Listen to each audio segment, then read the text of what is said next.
Beberapa waktu yang lalu, kita sempat membahas King of Smartwatch murah dari itel yang termasuk worth di harganya. Kali ini si O11 punya adik baru yang bernama O20 di harga yang serupa. Apakah cuman mirip-mirip saja atau adakah fitur lain yang ditawarkan? Yuk kita review bareng-bareng. Halo guys, jumpa lagi dengan Teknode di sini. Dan kali ini kita akan membahas sebuah smartwatch murah dari itel, yaitu itel O20.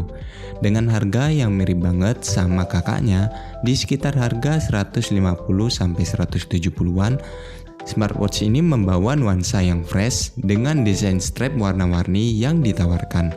Sebenarnya di sini saya tertarik banget dengan warna yang green. Cuman sayangnya masih belum ready ya guys. Dan akhirnya saya pilih yang warna hitam. Secara desain memang sekilas nampak sama, namun memang ukurannya sedikit lebih lebar dengan panjang sekitar 48 mm, lebar 41 mm, serta ketebalan yang termasuk tipis di angka 11 mm. Ketika saya coba pakai pas di pergelangan tangan saya yang termasuk kecil ini. Sistem strapnya kembali ke konvensional dengan pengunci buckle seperti ini. Bahan strapnya masih lembut dan lentur, dengan lebar sekitar 22 mm. Untuk desain jamnya sendiri masih sama, menggunakan satu crown putar dengan haptic feedback ala-ala. Di sini juga masih tersedia lubang mic dan speaker yang pastinya masih support untuk Bluetooth call. Kemudian untuk sensornya sendiri kelihatannya agak lebih upgrade ya dari versi yang sebelumnya dengan 4 buah lampu sensor. Untuk chargingnya masih tetap 2-pin pogo.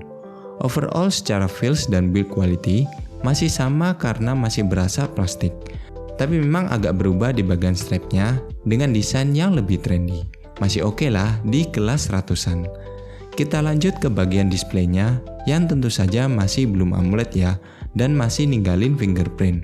Namun untuk lebar layarnya ini sendiri saya rasa makin gede ya, di angka 2,04 inch dengan resolusi 240 x 284.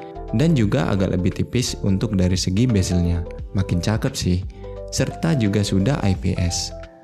Dan ketika kita nyalakan, untuk di awal ini watch face-nya udah nyapu ya guys, jadi lebih upgrade jika dibandingkan dengan yang kemarin. Untuk watch face-nya sendiri masih sama 4 buah, dengan 1 buah watch face yang bisa di custom. Cuman yang bikin istimewa adalah selain banyaknya watch face online yang keren-keren, kita juga bisa setting watch face custom dengan bantuan AI. Ini termasuk fitur baru sih dan menarik banget. Dan saya rasa bisa jadi tren positif sih bagi smartwatch lainnya. Karena saya rasa bahkan di smartwatch yang mahal, fitur ini masih belum ada. Di sini tinggal kita ketik saja, mirip prinsipnya dengan image generator.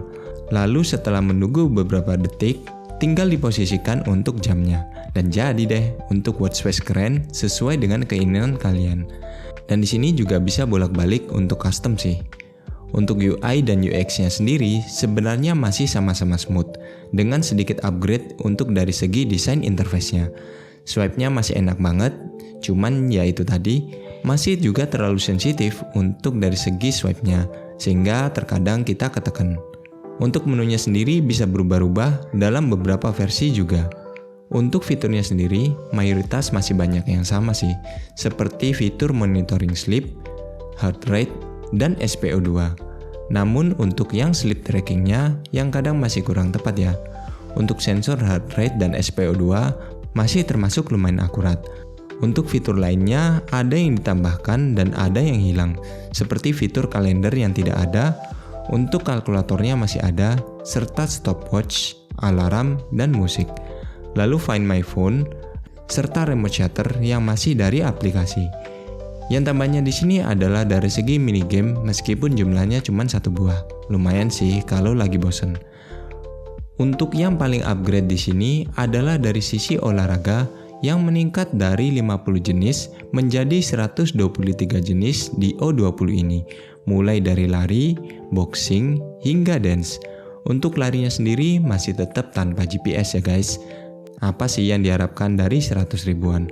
Untuk pengukurannya masih tetap standar juga di step, kalori, heart rate, dan jarak.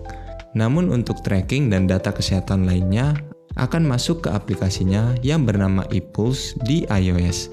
Bukan Fit Pro ya guys. Selain merekam data kesehatan dan olahraga, dalam aplikasi ini juga memuat beberapa pengaturan watch face, notifikasi, remote kamera, dan all-day head monitoring. Smartwatch ini dibekali dengan kapasitas baterai sebesar 220 mAh yang bisa bertahan sekitar semingguan, hampir samalah dengan versi yang sebelumnya. Kita juga bisa mengatur race to wake up langsung di jamnya, dan juga untuk pengaturan down to sleep. Jadi meskipun nggak ada tap to sleep, masih bisa aman. Untuk Bluetooth call-nya sendiri, menampilkan notifikasi seperti ini. Selain itu, smartwatch ini juga masih rating IP68. Namun, saya tetap tidak rekomendasikan buat berenang untuk smartwatch yang di harga murah. Tapi sekali-kali buat nyemplung nggak apa-apa sih. Nah, kesimpulannya, apakah smartwatch ini worth untuk dibeli? Dan apakah termasuk oke jika dibuat untuk upgrade dari versi yang sebelumnya? Saya rasa di harga yang semurah ini, pastinya masih terlampau worth dengan fitur yang ditawarkan. Juga terdapat beberapa perubahan menarik lainnya seperti display yang lebih lebar, watch face yang trendy dengan bantuan AI, dan fitur olahraga yang lebih banyak. Namun jika ditanya mana yang lebih baik, maka tergantung preferensi masing-masing ya. Cuman saya rasa di O20 ini tampil dengan nuansa yang lebih fresh. Jadi sebagai pilihan awal ini masih termasuk oke banget. Cuman memang harganya lebih mahal dikit. Oke guys, sekian dulu review hari ini. Saya ucapkan terima kasih sudah mau menonton sampai habis. Jangan lupa subscribe dan kita akan jumpa lagi pada episode berikutnya.